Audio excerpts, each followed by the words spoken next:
Okay, so if everything went according to plan and you stepped through the line 5's 642 or main plus 26, you would see something like this. Frame pointer, of course, moved down again, pointing at the stuff we don't care. Saved frame pointer points back to where the previous frame pointer pointed, which is this address up here, FAA8.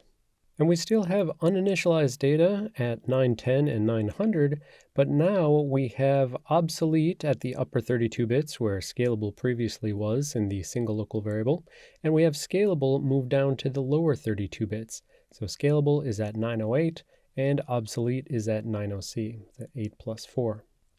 So that's our takeaway from this. It's the fact that obsolete is placed where scalable is, and scalable seems to have moved down, but we still have this uninitialized space. So we're still not exactly sure what's going on with this uninitialized space or that uninitialized space.